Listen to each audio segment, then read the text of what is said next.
오늘 누가복음 18장 말씀은 불의한 재판관의 이야기로 우리가 다 잘 알고 있는 내용의 말씀입니다.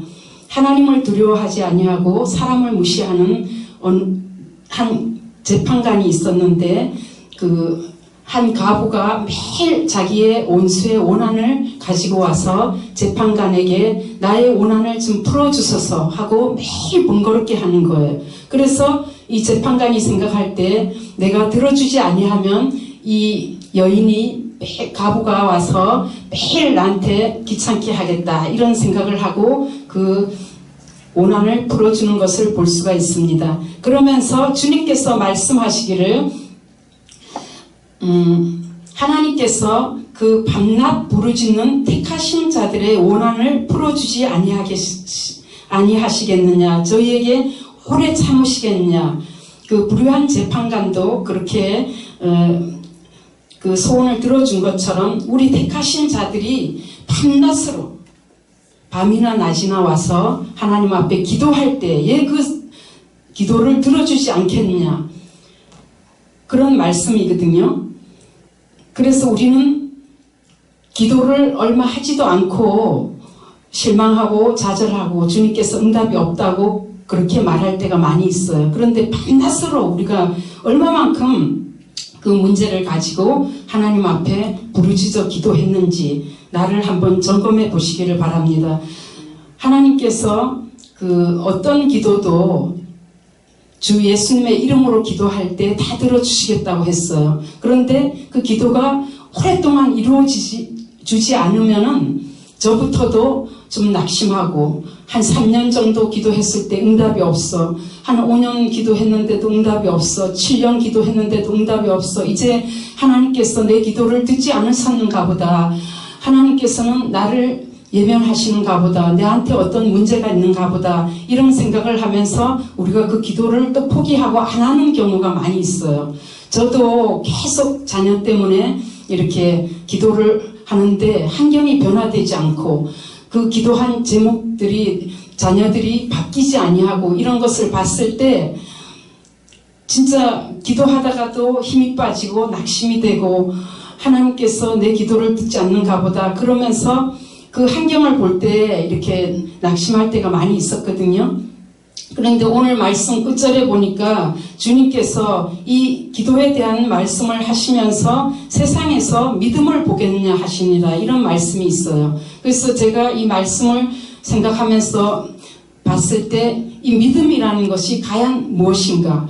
기도를 할 때도 우리는 끝까지 하나님을 신뢰하면서 기도를 해야 되는데 끝까지 신뢰하지를 못한다는 거예요. 끝까지 신뢰하는 것이 믿음이라는 거예요. 그래서 하나님께서는 마지막 때에 믿음을 보겠냐 그런 말씀을 하거든요. 제가 2년 전에 그 페이스북을 통해서 사기를 당했어요. 5,700만 원. 저한테는 저의 전 재산, 저는 돈 한 푼도 없어요. 직장생활도 안 하고 남편이 벌어다주는 그 월급 생활에 이렇게 살고 있는데 저도 모르게 그 사기꾼한테 쏘가가지고 카드론을 4군데를 카드론을 막 회사에다가 카드 회사에다 전화를 해가지고 이렇게 겁도 없이 막 1,800 막 이런 식으로 빌려달라고 하니까 2시간 안에 돈이 들어오더라고요. 지금 저는 카드론이 뭔지도 몰랐고 그런데 저 친구가 항상 카드론 쓰는 소리를 들었어요. 그래서 그 친구한테도 전화를 해가지고 카드론을 쓰려면 어떻게 하냐 그랬더니 전화를 하면은 거기서 보내준다는 거예요. 그랬더니 제가 삼성카드 이런 것도 몇 개월밖에 쓰지를 않았거든요. 그러는데도 삼성카드에서 1,800이라는 돈을 그냥 2시간 안에 보내주는 거예요. 그런 거를 볼 때 우리 카드 회사가 엄청 문제점이 많더라고요. 젊은 애들이 무조건 카드론을 쓸 때 돈을 뭐 이유도 안 물어요. 우리가 은행에 가서 뭐 대출을 받으려면 담보를 하려면 다 서류가 들어가야 되잖아요. 근데 그런 것도 없이. 그래서 하여간 사기를 당하고 나서 제가 하루는 아주 완전 좀 정신이 없이 미친 것처럼 이렇게 그랬어요.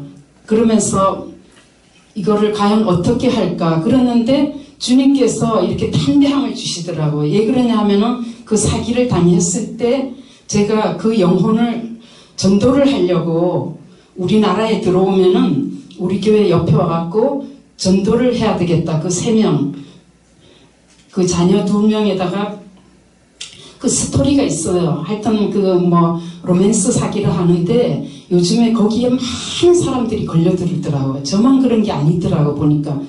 그렇게 해갖고 하여튼 사기를 당했는데 그 돈을 어떻게 제가 갚을 길이 없잖아요. 그랬는데 이제 뭐 친구의 도움을 받아가지고 뭐 개인 회생도 하고 막 지금 2년이란 세월이 걸렸어요. 그랬는데 하나님께서 이 문제를 놓고 계속 구역 식구들하고도 계속 기도하고 저도 어떻게 해결을 할 수가 없으니까 하나님이 해결을 해달라고. 저는 진짜 그 영혼을 전도하려고 그렇게 했고 또 그런 뭐 나쁜 짓을 하려고 해갖고 제가 사기당한 게 아니니까 하나님이 저를 불쌍히 여겨달라고 하는데 하나님께서 그때부터 제 마음에 담대함을 그냥 주시더라고요. 두려워하는 마음도 없고 남편도 모르고 자식도 모르는데 과연 이거를 어떻게 해결을 할까 해갖고 개인 회생을 하다 보니까 뭐 통장도 다 보험도 다 이렇게 다 해약을 할 수밖에 없어요. 그래서 이제 보험이고 뭐고 다 해약을 하고 또 돈을 1년간 이렇게 모으고 해도 5,700이라는 돈을 제가 어디서 구할 수가 없어요. 그랬는데 하나님께서 이렇게 처음에 그 카드 회사에서 이렇게 전화가 오기를 1년 정도 됐을 때 전화가 오기를 한 30%만 내라. 그러니까 저도 양심이 있잖아요. 어떻게 다 제가 잘못한 거기 때문에 낼 수밖에 없으니까 알았다고 처음에 하나은행에 5개 회사에서 전화가 와요. 얼마나 이거 뭐 한 군데도 아니고 5개니까.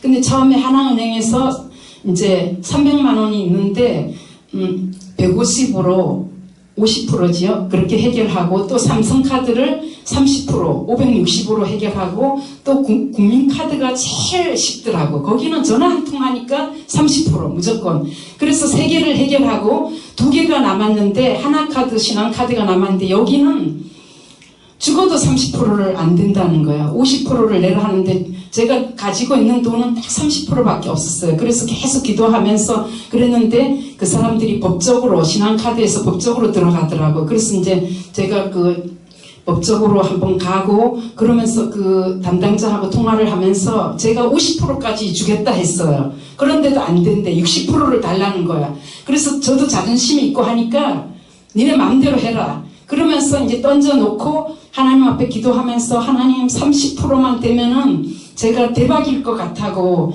예를 들어 2군데가 3천만 원이었는데 30%가 860만 원인 거예요. 그 정도는 제가 갚으려고 돈을 하나님이 준비해 주셨어요.